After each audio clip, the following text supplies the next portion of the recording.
Imagine a room full of young people, curious, creative and ready to take on the world.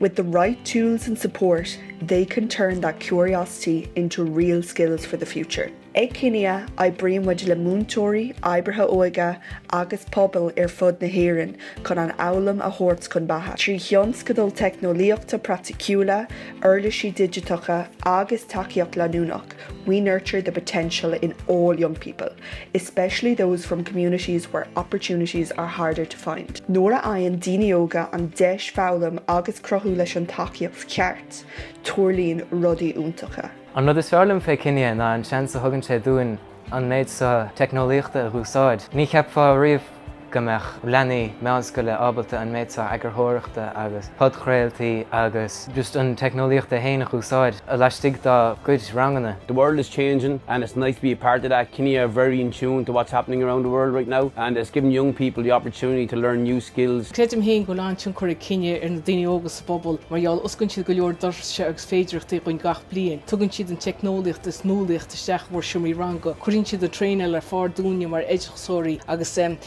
deis rólaach sa sin a riint le na daltaí. Cinenne gives the young people a sense of ownership, so any of the programmes that we've done, that we've brought back to the library, they have taken ownership of it, they've used it for their own purposes and what they want to get out of it. So Sean Carolyn machine foulam, so tá na daltaí ag foulam faoin na cion capna de machine foulam aniu. So na cion capna difriúil mar hampla sais block code oil agus ceachtain na beag ag taspáin chuna sa foulam machine.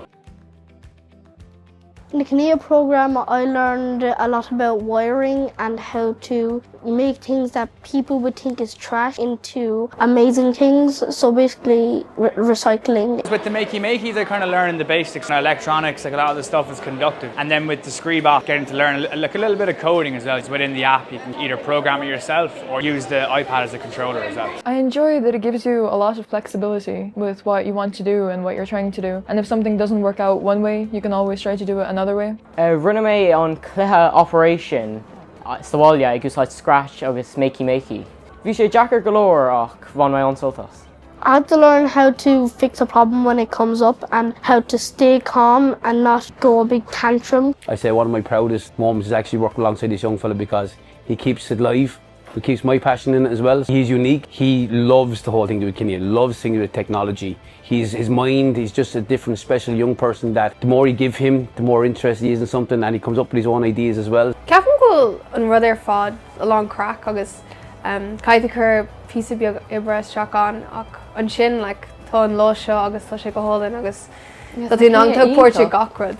Blian feimse dechar a creúint an tachaíocht a mína mar idirchasóirí ó Cinenne agus just tugann sé spreige dúin dul eis go dtí seomranga agus é sin a chur os cór na daltaí so. Maidir is trealamh an trealamh nuaimsirí agus is fearrta go ghoin agus sin tá muidir an gháil agus an muín sin na léirú nar daltaí marall is féidir botúíanana agus tá siad an trealamhta go ghoin tá sé láidir.